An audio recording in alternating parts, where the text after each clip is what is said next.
بسم اللہ الرحمن الرحیم۔ السلام علیکم میرے مسلمان بھائیوں، بہنوں، بیٹیوں، بیٹوں، بزرگوں، دوستوں۔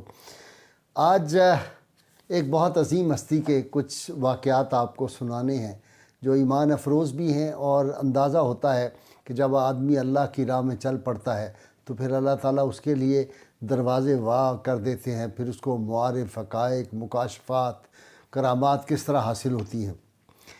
دمشق میں ایک مزار شریف ہے، اس مزار کے اوپر جو شعر لکھا ہوا ہے وہاں سے میں ابتدا کرتا ہوں۔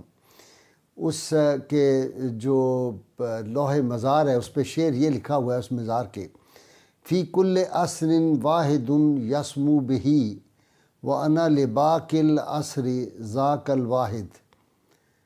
ہر زمانے میں کوئی ایک فرد ہوتا ہے جو اس زمانے کو بلندی عطا کرتا ہے۔ اب جس قدر زمانہ باقی ہے یا جس قدر زمانہ باقی رہ گیا ہے اس کے لیے فرد یکتا میں ہوں۔ یہ اس مزار پہ لکھا ہوا ہے۔ آپ پوچھیں گے یہ کس کا مزار ہے؟ یہ ہے اس ہستی کا مزار جن کو شیخ اکبر محی الدین ابن عربی رحمۃ اللہ علیہ کہتے ہیں۔ یہ ہستی پاک وہ ہے جنہوں نے رسول اللہ صلی اللہ علیہ وسلم کی درجنوں مرتبہ جاگتے میں زیارت کی، اور سینکڑوں مرتبہ جو تھی خواب میں سید عالمین صلی اللہ علیہ وسلم کی زیارت ہوئی، اور آپ صلی اللہ علیہ وسلم نے ایک مرتبہ تو ان کو فرمایا، آپ نے ارشاد فرمایا کہ خدا تمہاری جو عبادت ہے اس کی جزا جو ہے وہ سر انجام دینے سے پہلے ہی تمہیں اللہ تعالیٰ سب کچھ عطا کر دیتے ہیں۔ اور یہ اللہ کے ان مقرب بندوں میں تھے جن کو اللہ تعالیٰ نے بہت ساری کرامات جو تھی وہ عطا فرمائی تھی۔ آج ان میں سے کچھ کا میں ذکر کروں گا۔ ایک بات ذہن میں رکھیں کہ اللہ تعالیٰ کا جو ہے وہ قربت جو ہے مسلسل عبادت اور ریاضت کر کر کے ان کو جو حاصل ہوتی ہے۔ ان کا ایک اور کمال بھی تھا کہ ان کی دو جو کتابیں ہیں، ویسے تو ان کی 600 کے قریب جو ہیں وہ آپ کی تصنیفات ہیں، لیکن ان کی کتب میں سے جو دو کتابیں بہت مشہور ہیں، ایک فصوص الحکمہ ہے اور دوسری فتوحات مکیہ ہے۔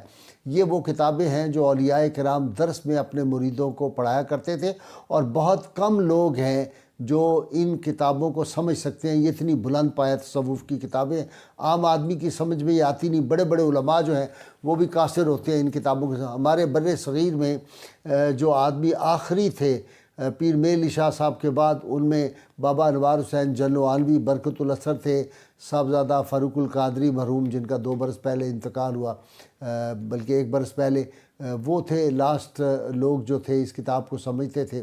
اب ڈاکٹر جو ہے ہمارے جامی صاحب وہ سمجھتے ہیں اس کو۔ باقی یہ کتاب سمجھنا بہت مشکل ہے ان کتابوں۔ خیر، میں جو واقعہ آپ کو سنانا چاہتا ہوں کہ حضرت بیٹھے ہوئے تھے اپنے مریدوں کے ساتھ، سردی کا موسم اور شدید، آپ کو پتہ ہے یہ آخری عمر میں جو تھے اپنا شفٹ کر گئے تھے۔ بنیادی طور پہ ان کا تعلق اسپین سے تھا اور وہاں سے پھر یہ شفٹ کر گئے تھے دمشق میں۔ تو وہاں اب سردیوں، شدید سردی تھی، وہاں بیٹھے ہوئے تھے، انگیٹھی سامنے جل رہی تھی۔ ایک فلسفی آ گیا، اس نے آ کے کہا کہ جناب یہ جو لکھا ہوا ہے نا قرآن میں کہ حضرت ابراہیم علیہ السلام کو نمرود نے آگ میں ڈال دی، آگ ان پہ گلزار بن گئی تھی، یہ آگ ٹھنڈی ہو گئی تھی۔ اس نے کہا اس کی مراد یہ ہے کہ ان کی جو مباحثہ اور مناظرہ ہوا تھا نمرود سے، اس میں یہ دلائل کی بنیاد پہ حاوی ہو گئے تھے اور وہ ان کے دلائل سے مروب ہو گیا تھا، تو اس سے مراد یہ ہے، یہ باقاعدہ آگ نہیں ہے۔ آپ نے کہا اچھا تم یہی عقیدہ رکھتے ہو؟ ہمارا عقیدہ تو یہ ہے کہ اللہ تعالیٰ جب چاہے کسی پہ آگ کو گلزار بنا دے، آگ خود کچھ نہیں کر سکتی، وہ بھی اللہ کے حکم کے تابع ہے۔ اس نے کہا جی میں آپ کی بات نہیں مانتا۔ آپ نے فوراً انگیٹھی پکڑی اور اس کے اوپر انڈیل دی۔ کوئلے جل رہے تھے بڑے سخت، اس کی جھولی میں پڑے وہ کوئلے سارے۔ تو وہ ایک دم گھبرا کے کھڑا ہوا جب، تو اس نے دیکھا کہ اس کے کپڑوں پہ تو کوئی جلنے کے آثار ہی نہیں ہیں اور کوئی اس کا جسم بھی بچ گیا۔ تھوڑی دیر بعد وہ بیٹھا تو آپ نے وہ اپنے ہاتھوں سے بقیہ جو کوئلے تھے وہ پکڑ کے پھر اس کے ہاتھوں پہ ڈال دیے، تو اس کو کچھ نہیں ہوا۔ تو وہ بڑا حیران ہوا اس بات سے۔ آپ نے کہا اب تمہیں پتہ چل گیا ہے؟ پھر تھوڑی دیر جب گزری تو آپ نے وہ کوئلے اپنے ہاتھوں سے اٹھائے، جب اس کے قریب کیے تو وہ کہنا ہو بہت گرمی، میرے ہاتھ جلنے لگے ہیں۔ تو آپ نے فرمایا تم نے دیکھ لیا، یہ آگ بھی اللہ کے حکم کے تابع ہوتی ہے، یہ خود کچھ نہیں کر سکتی۔ تو اگر میں یہ کر سکتا ہوں تو وہ تو اللہ کے جلیل القدر پیغمبر تھے سیدنا ابراہیم علیہ السلام، ان کے بارے میں تم کیا کہتے ہو؟ اللہ ان پہ آگ گلزار نہیں بنا سکتا۔ تو اس کو یقین آ گیا اور وہ اپنے اس عقیدے سے توبہ کر گیا۔ اسی طرح دوسرا ان کا جو واقعہ وہ بہت دلچسپ ہے۔ یہ کہتے ہیں کہ مجھے ایک آدمی جو تھا وہ شمع ساز تھے، یہ جو دیا سلائی جو بناتے ہیں، کیا ان کو ہم کہتے ہیں، روشنی کے لیے جو پرانے زمانے میں یہ جو ہوتی تھی جلاتے تھے بتیاں، جس کو ہم کہتے تھے لالٹین کی قسم کی یہ چیزیں تھی۔ شمع جو ہوتی تھی وہ شیشے کی ہوتی تھی۔